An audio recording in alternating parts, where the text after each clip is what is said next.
Yes, team, and welcome to episode 22 of the Reprogram Your Mind podcast. As always, thank you so much for being here. Thank you so much for giving me your time and even building off of last week's training. You know, I talk about gratitude so much. It really is the foundation to life. The more times you say thank you, the more happiness you're going to attract. So, our small daily choices and decisions which we're in charge of is what shapes our long-term happiness. Now, it's not the result of the huge breakthroughs. This is what we think it is. It's the big financial win or the business win, the meeting the dream partner, the getting the promotion at job, the winning the competition, getting signed to a big rugby club, getting the massive gig in my music career. All the things that you think are the big life-changing events that are going to make you happy, they really aren't. And this is what people think. Happiness will be the result of the massive life-changing events, when in fact, for me, it's the result of the small daily choices that we're in charge of and we have the opportunity to make every day. So we always think, it's going back to the fallacy of I'll be happy when, isn't it? We think if I get the dream partner, if I get the dream job, if I finally lose the weight, I get the dream body, I buy my Range Rover, I buy my dream house, I had all of those things and I have all of those things. And there were points when I was still miserable as sin. They weren't the things that changed my life. Fixing the internal is what changed my life. So these events do not unlock the lasting joy that you think they will. They will not make you forever happy. A car, a house, a life, a digit in your bank account, a partner, all of those things help, but they will not be the thing that makes you your own happily ever after. So happiness does not come from these life-changing events or moments or situations or luck or any of those things. It comes and is cultivated from small choices every day that we make and that we often overlook. So these small choices accumulate over time and they create the mental and emotional environment that we live in. So you could have all of those things and still be miserable if we've not fixed the inner world first.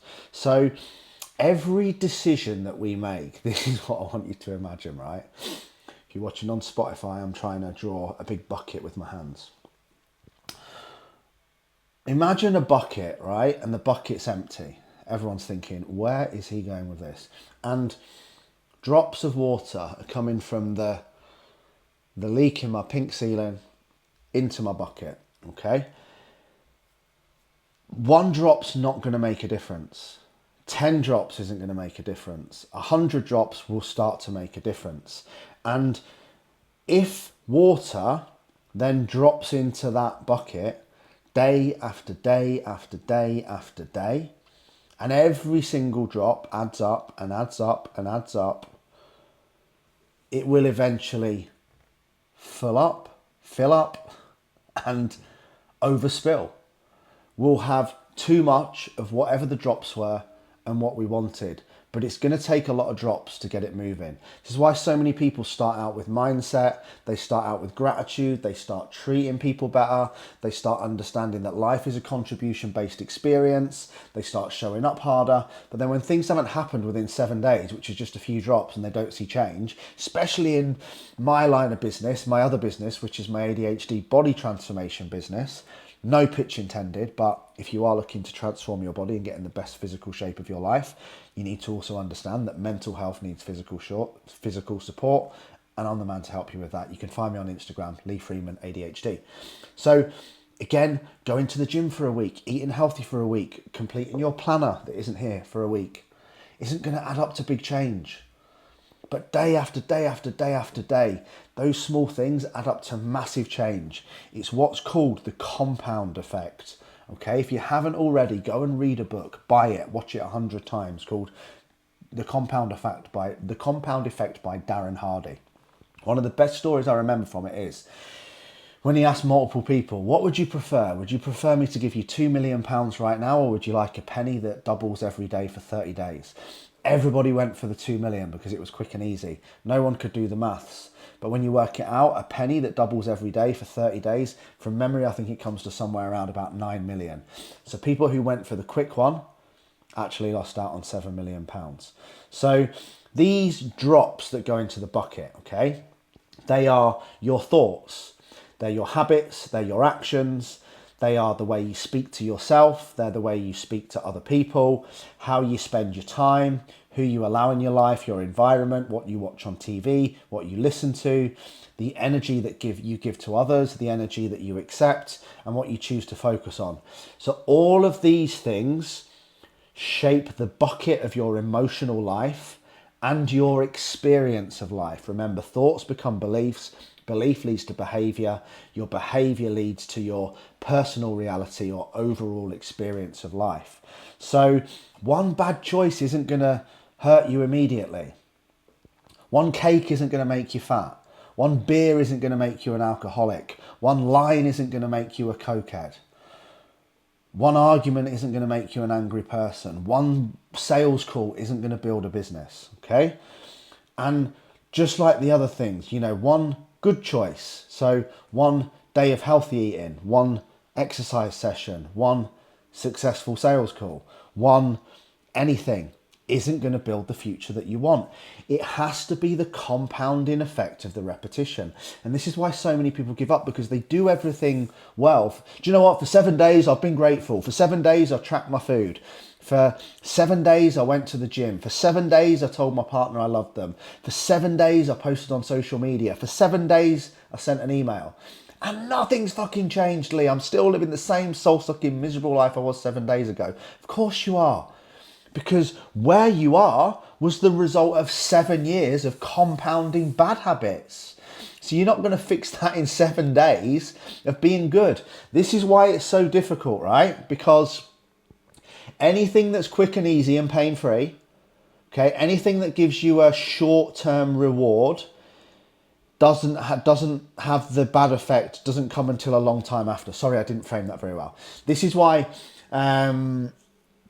Oh, my head's gone. Good habits are very hard to create and bad habits are easy to create. Let me explain. Let's use a pint of lager as an example. So if you knack a pint of lager or a pint of wine, glass of wine, whatever your tipple is, you know what I'm talking about, or eat a portion of chips or red velvet chocolate cake or whatever it is, okay? There's no immediate drawback.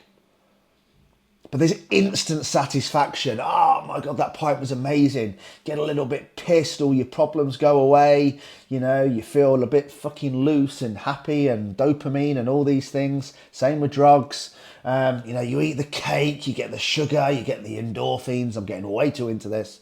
There's no immediate drawback. You don't end up being a fat cow from one day of eating red velvet cake. You don't end up being a complete fat alcoholic from one day of drinking wine. So there's no immediate drawback or pain. And there's instant pleasure. Think about it. Instant pleasure, no pain. Isn't that what we all want? Oi, oi. Instant pleasure with no pain. That's what bad habits give you. But over time, you continue to eat the red velvet cake. You continue to eat the wine, drink the wine. You continue to place the bet. You continue to eat the chips. And all of a sudden, it all compounds. And you're 3, 4, 5 stone overweight and in the worst amount of pain you've ever been in. Now let's take a good habit. You go to the gym. You eat healthy. You finally have a salad rather than a Chinese. You reduce your alcohol. You start walking more, going to bed earlier, practicing gratitude. Nothing happens instantly.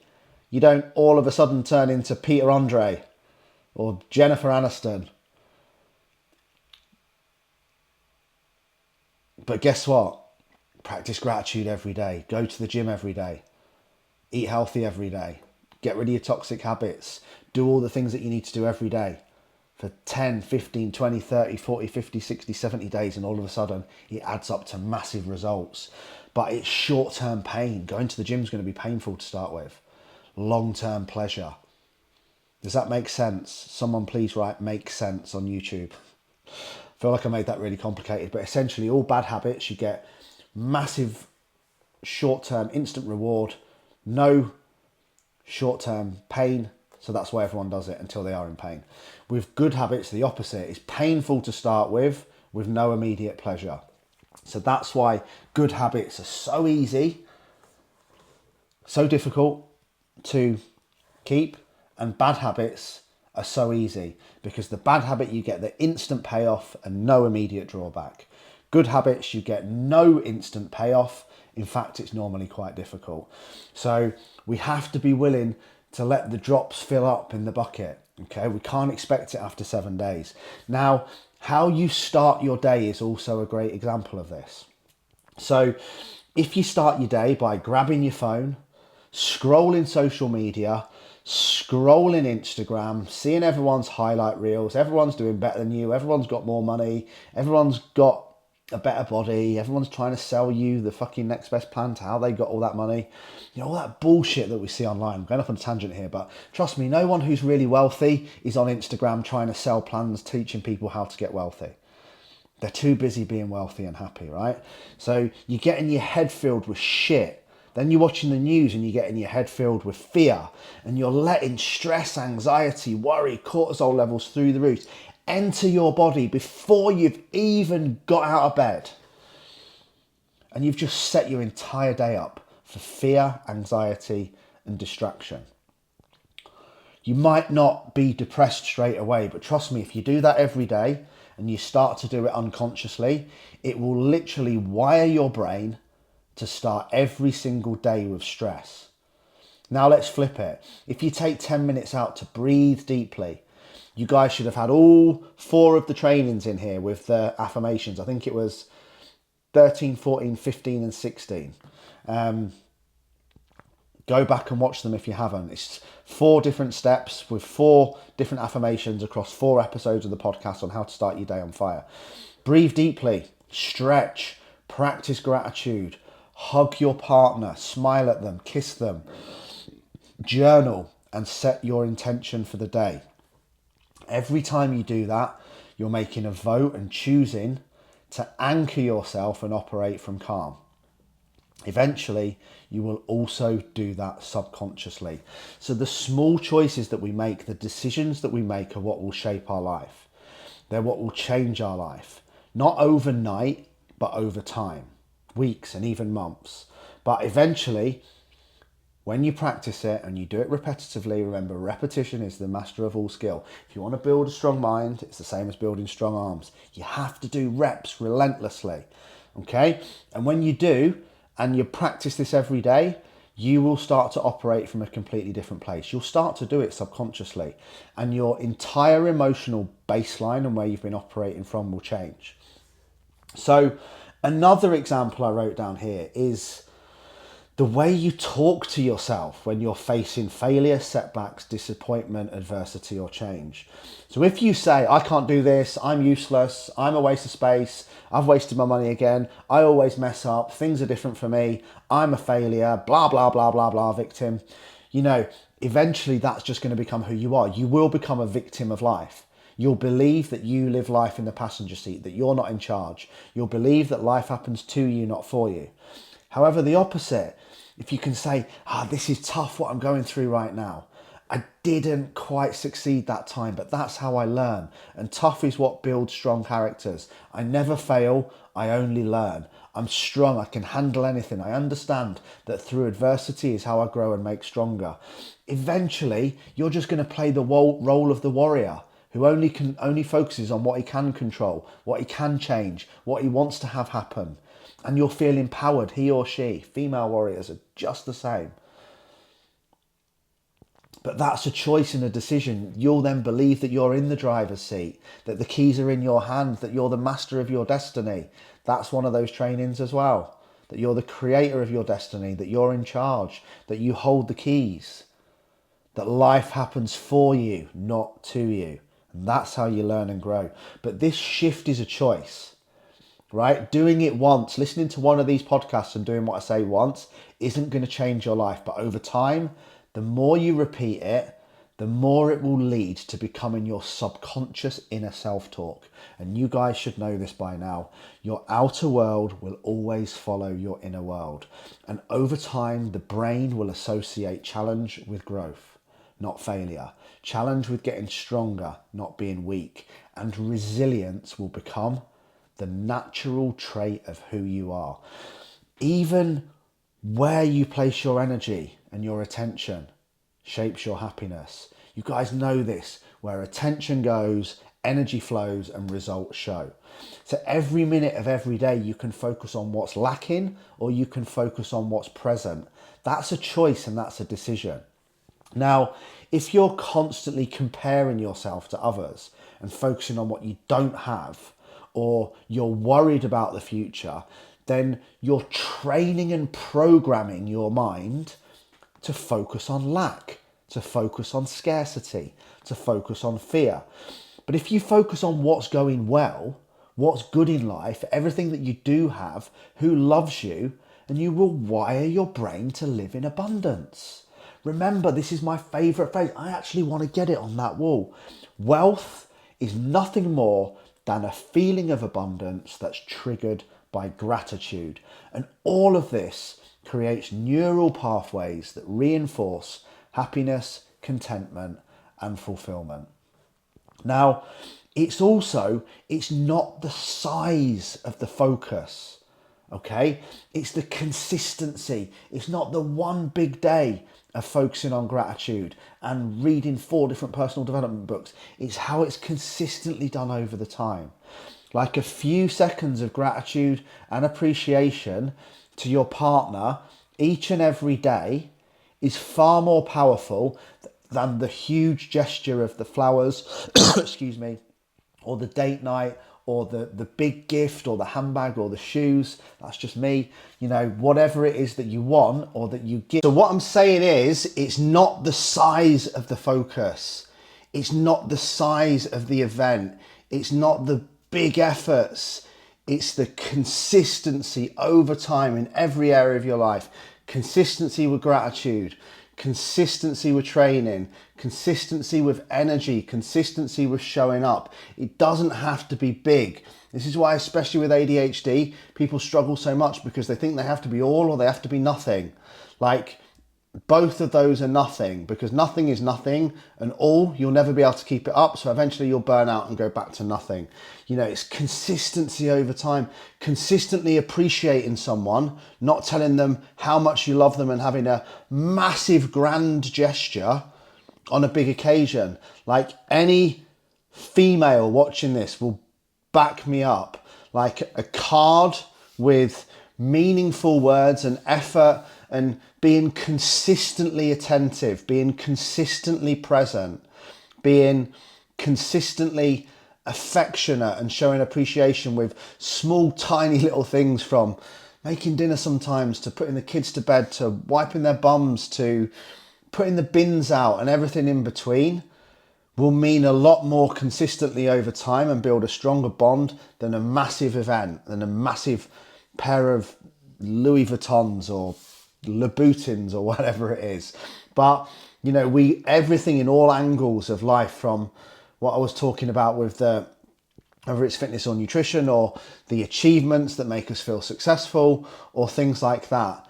Small things done consistently over time is what adds up to massive, massive, massive results. So it's the gratitude, it's the love, it's the effort, it's the gym. This is right across the board, every area of everything we talk about. It's what's repeated many times that is what's powerful and leads to success, over and above the big gestures, the big events, the big gifts.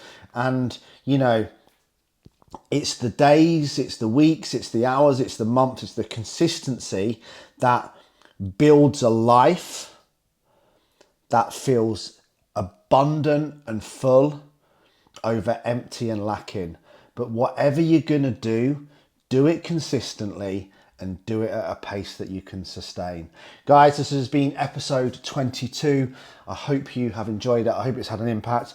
I'm going to be back on episode 23, where we're going to be going deep into intimate relationships, and how happiness in life will always, almost certainly, be rooted in the quality, in the connection of our relationships.